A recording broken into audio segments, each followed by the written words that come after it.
Ladies and gentlemen, welcome back to the finest Dawn of War Soulstorm cast this side of East Yorkshire. And today we've got a 2 vs 2 on the Cape of Despair. Playing on Team 1 as the Tau Empire, we've got Durlug and his ally Malusan playing as the Necrons. As Team 2 playing as the Orks, we've got Ball Teaser. I'm so sorry. I could not help myself. We've got Balthazar, I do apologise. And we have got Striker. Look at that. Straight off from the get-go, already having a bit of fun. Now, we're on the Cape of Despair, which is an unusual name for a map, in consideration that capes are, by far and large, the most joyous piece of clothing one can wear. But it's not very good for the Orks, this map, mainly because they've got their 2 strategic points here. And then maybe if they're nice and kind, they'll share this one betwixt them, and then this one betwixt them. So maximum of 3.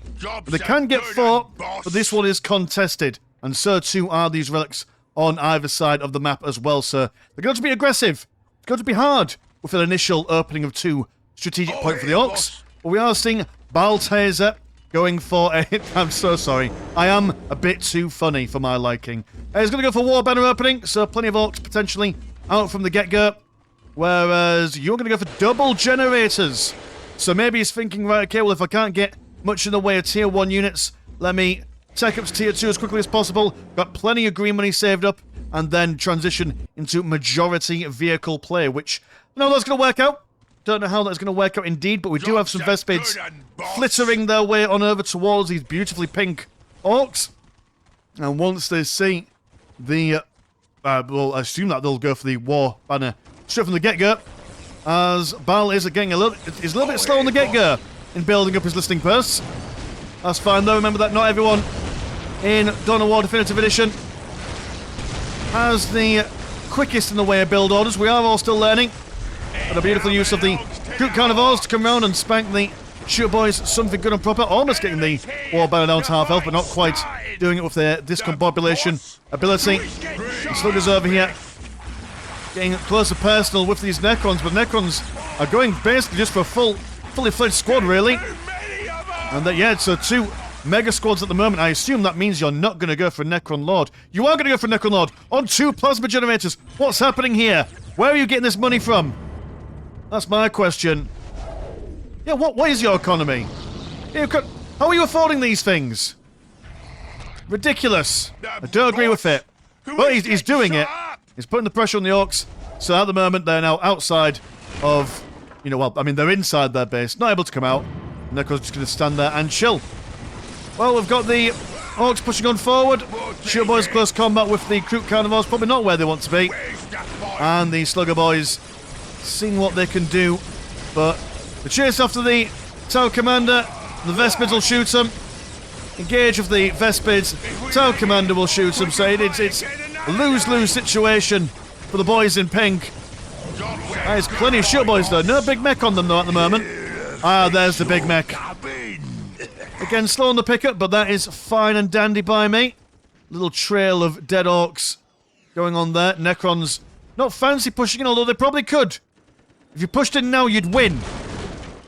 There we go. That's ticket. Oh, it's because the Orks are over here, attempting to help their ally.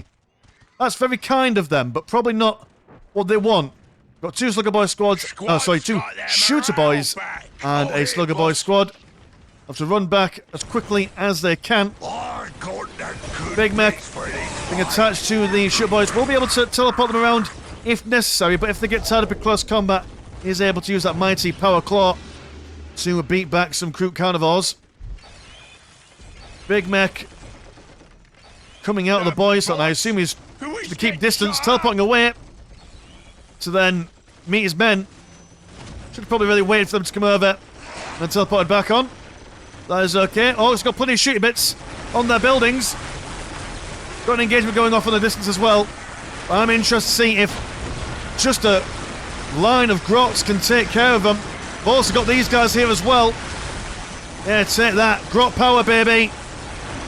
You can't necessarily beat that. Look at them. Cowering away. That's a grand total of 1, 2, 3, 4, 5 dead Necrons. Which is pretty good for a Grot, or a selection of Grots. Not bad at all. I do have not permanent corpse on the moment, just because if every single corpse on it mess with my frame rate, but got enough. You can at least see the floor lasagna, which is the main way of knowing if someone's died or not. So there we go. The Orks have managed to survive. When the skeletons recover economy, then again, I mean, if the Necrons are allowed to have this on... Ah, there we are. There's your economy. But they're allowed to have a large arm with 2 plasma generators, and the Orks can have the same on a minimum amount. Oh, look at these. It's like watching nature. The birds feeding. Love the colour scheme of these guys. Are like crows. Like seagulls at Brighton. You Brighton have seagulls? Is that near the coast? No, Wivensea has a coast. That's nearby. That won't mean anything to the vast majority of you. Do we have any people? Yeah, do we have any people watching this channel from Wivensea? I don't think we do. I don't think they've got electricity in Wivensea. It's a bit of a problem. If you need to donate to a charity, that's the place. I mean, actually, there's no point. It wouldn't go anywhere. Either way, an engagement going on. Storm boys jumping somewhere. What can we do? And a mass of shooters. No big shooters on them at the moment. But double big ones. Big units, I mean. And a squad of sluggers, just for good measure. They do have a little snare trap there, just in case. Necrons now feeling a bit frisky. A fairly large squad of slugger boys.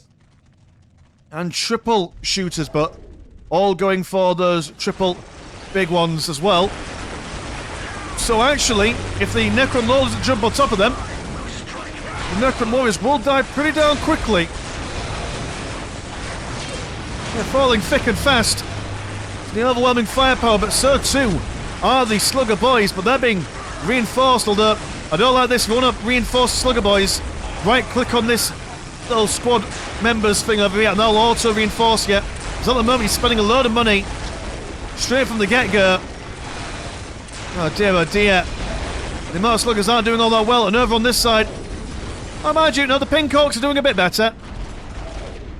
It's the diverse range of Orks they've got. They've got the Storm Boys, the Shooters. They have the Sluggers, but they're dead now, I think. Oh no, there's still some alive. So a little bit of difference goes a long way. Thankfully, the Orks now have got that strong line of Grots. So the Necrons have learnt from their mistakes, and they're not going to go in anywhere. Might make sense for the Necrons to build up a plasma generator down Tow side, just so they can then teleport over here and help defend the hearth and home of the Tow Empire. Mass snare trap, slowing all these guys down. Big Mech doesn't look like he's got any teleporting juice left in his what's-it, so he's got an output being bashed by a circle of Kroot carnivores. Not a favourable situation. That's a lot of dead Orks being left out in the open. It's not looking all that pretty for them.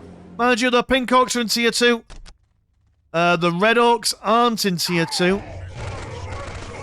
Although they've got much money neither. And they're just going to have to rely on good old-fashioned brute force. But the Necrons have now got their disruption field upgrade. So their Gorse weaponry is going to do even more damage. There we go, hide behind the Grots. Orks can be offensive, but they can also be defensive as well.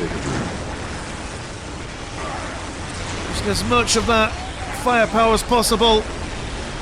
Can they break them down? The Necrons aren't looking all that fresh and fancy at the moment. A lack of immortals, really.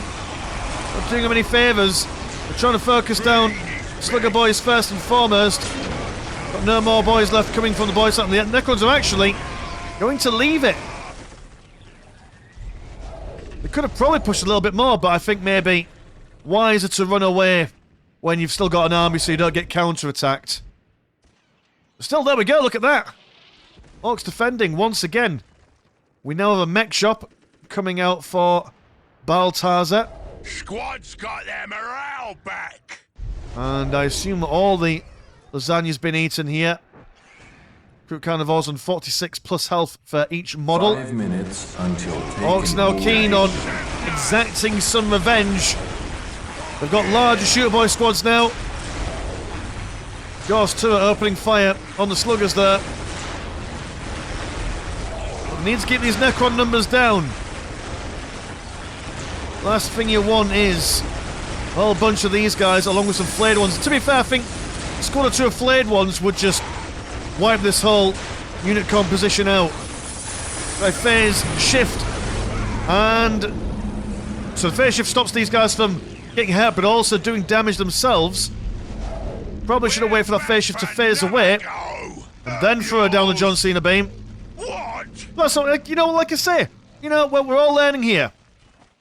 We're all learning. And by watching players like this, you guys at home will also learn. But the main takeaway from this is, if you're going to reinforce loads of boys, just right-click and leave it a bit. Unless, of course, you want exactly 5 boys and you've got the money for 5 boys, by all means, you're allowed. I give you permission. But 99.9% of the time, you don't want to be doing that. Very inefficient. Critical location countdown on the way. Tower have captured the central point. Dale look quite happy. Just sitting at home. They're waiting for that ticking time bomb to go down. Like I say, hard to take on the Orks when you're lacking any kind of anti-building firepower. We've got tank busters out here. All goes quiet at the moment. What's the teching situation? Necrons are in tier 2. Tau are also in tier 2. Current economy is 96 and 24. And 60% and 72. So that's a really strong Necron economy right there. Comparison to 85 and 36. And 85 and 36. Oh, is this team economies? Alright, fair enough. Well, that would explain why the Orks are able to buy things, I suppose.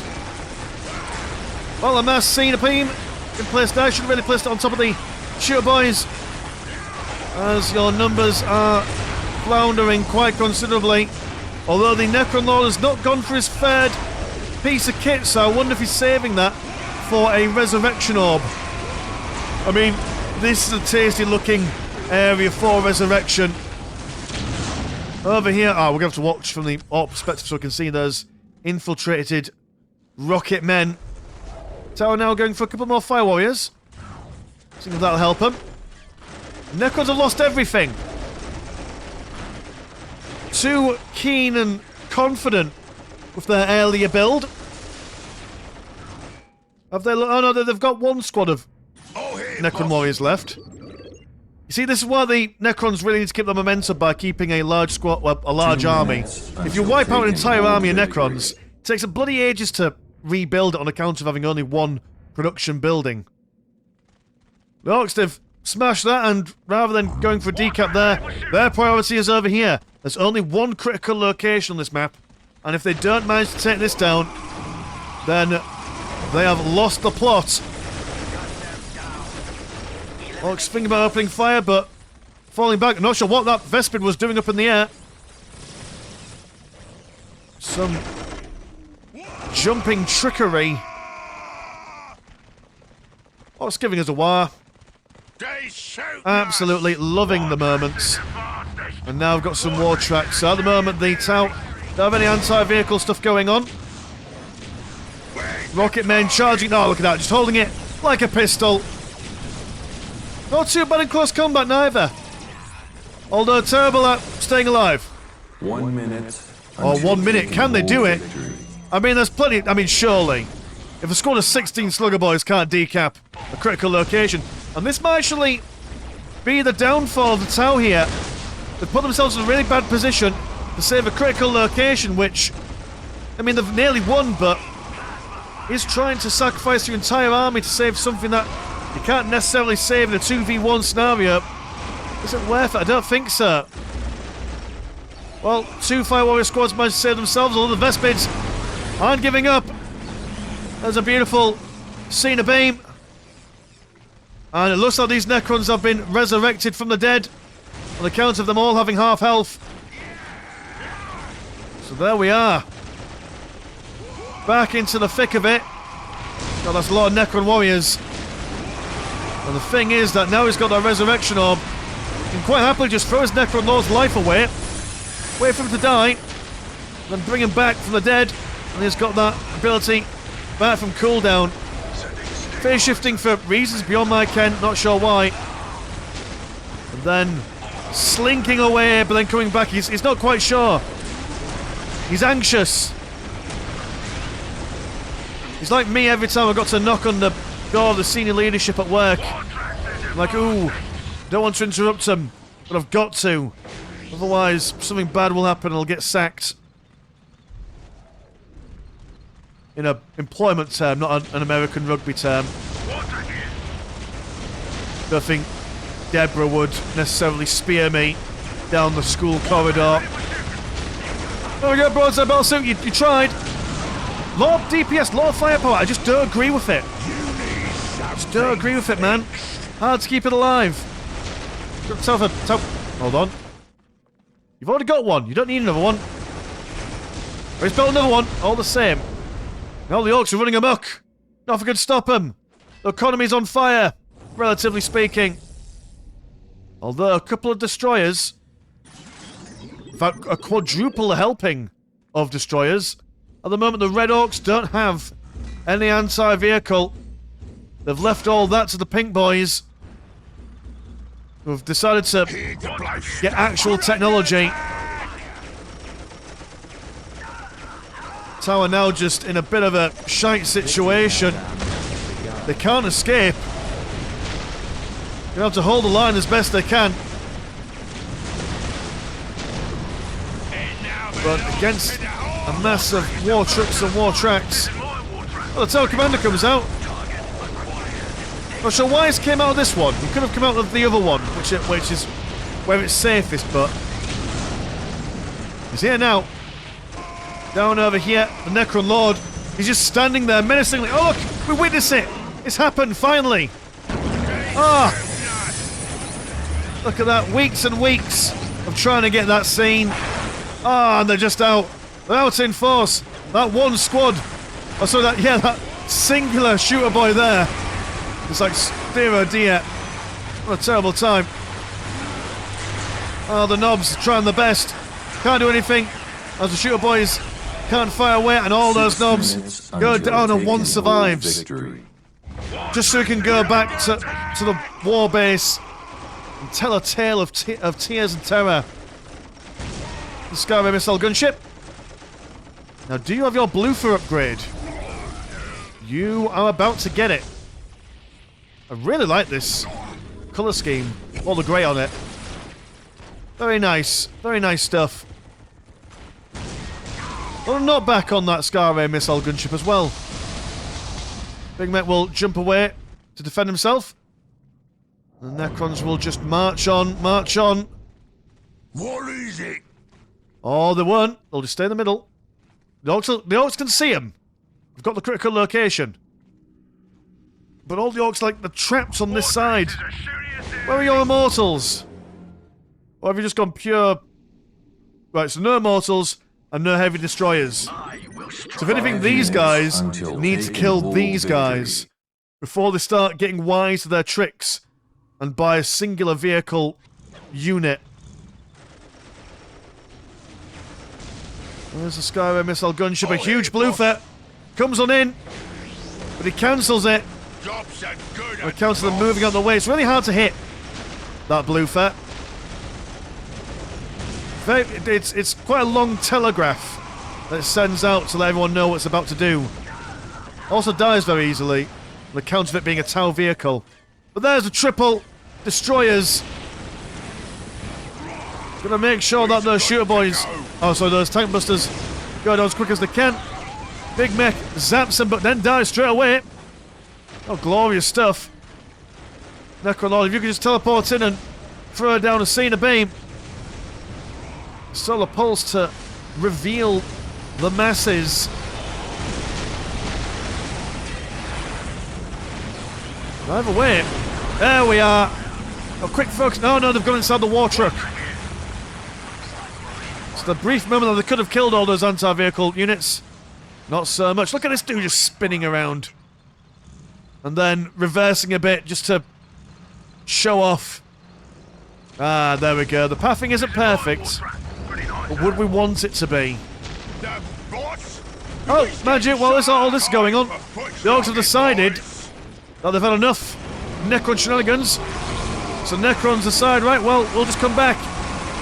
Give it some more welly. But with the lack of Necron Lord in this situation, and I mean, there's nobs, mega armored nobs, shooter boys with the big shooters. There's no destroyers over here at the moment. There's the Barracuda, the saving grace, flying on high. Necron's attempted to get back up, but no friends directly next to him. Oh, this dude gets hit there. He's alright. Yeah, look at the survival rate on these guys. I think they're dead. Die again, but they'll just get back up, maybe. Oh, no. Dear oh dear, Necrons, what happened to your army? Where is the rest of your army? Slow walk back. Necron Lord also doing the same. Have you got your resurrection orb again? Teleports in. Throws down the Cena beam. And then